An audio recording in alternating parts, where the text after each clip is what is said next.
अस्सलाम वालेकुम जी, welcome to my channel Ajlan और चाइल्ड वेलबींग।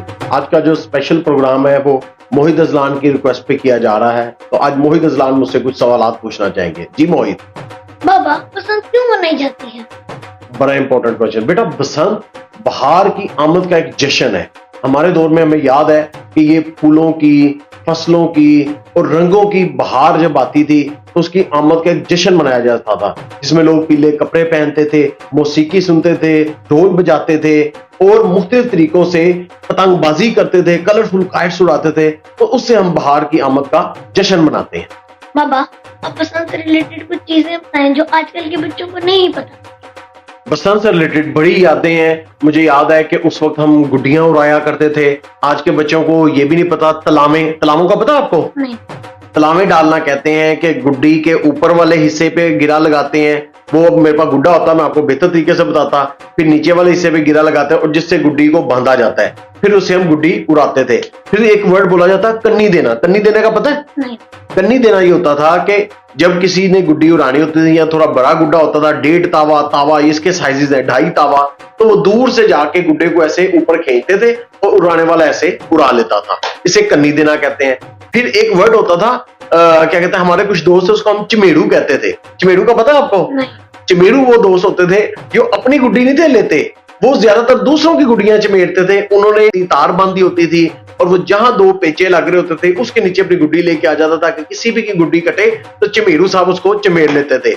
एक बड़ा मजे का है, टांगरा वर्ड बोला जाता है। टांगरा का पता आपको?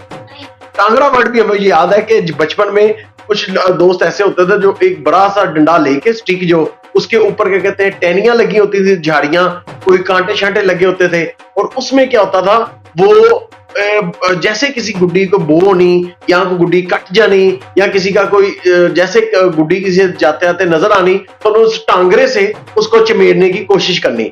उससे क्या होता था कि वो गुड्डियां लोगों की लूटते थे। आज के दौर में आप देखो तो डोर कितनी महंगी है। 1.5 पीस का पिन्ना 15,000 20,000।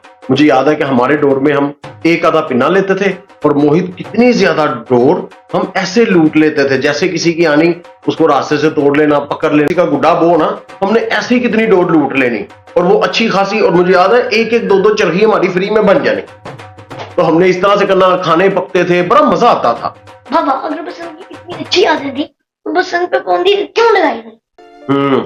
बेटा, बसंत एक खतरनाक खेल बन चुकी थी। बहुत सारे लोग केमिकल वाली डोर इस्तेमाल करते थे।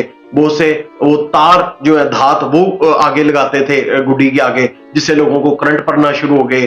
फिर उसके बाद लोगों की गर्दन कटना शुरू हो गई। बाइक पे जो लोग जाते थे इतनी खतरनाक डोर इस्तेमाल और लोग इसमें शदीद जख्मी होने लगे, लोगों की जान चली गई और बसंत तफरी से ज्यादा एक खूनी खेल बनता जा रहा था। बाबा, क्या बसंत पहले भी इतनी खतरनाक थी?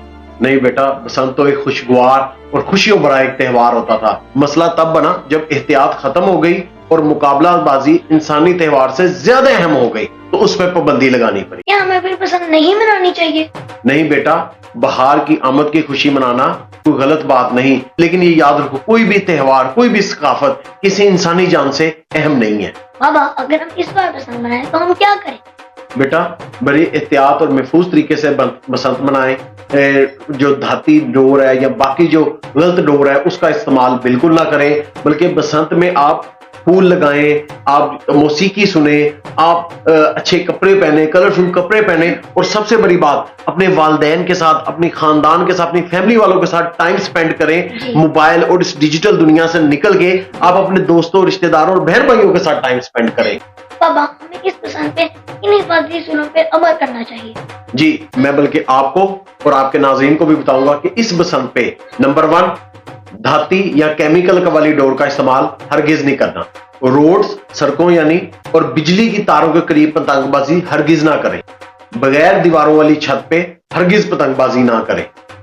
और हाँ, छोटे बच्चों पे हमेशा बड़ों की निगरानी होनी चाहिए। छोटे बच्चों का खुसूसन बसंत के दिनों में जब वो छत पे जाएं उनका खुसूसी ख्याल रखें और सबसे बढ़कर गवर्नमेंट के बताए हुए असूलों के मुताबिक जो SOPs गवर्नमेंट ने दिए हैं उसके मुताबिक बसंत को मनाएं। बाबा, बसंत का असल पैगाम क्या है? बसंत हमें खुशी, तवाज़ुन और जिम्मेदारी सिखाती है और कोई भी त्योहार इंसानी जान से अहम नहीं और जश्न तब भी खूबसूरत होता है जब सब महफूज हो।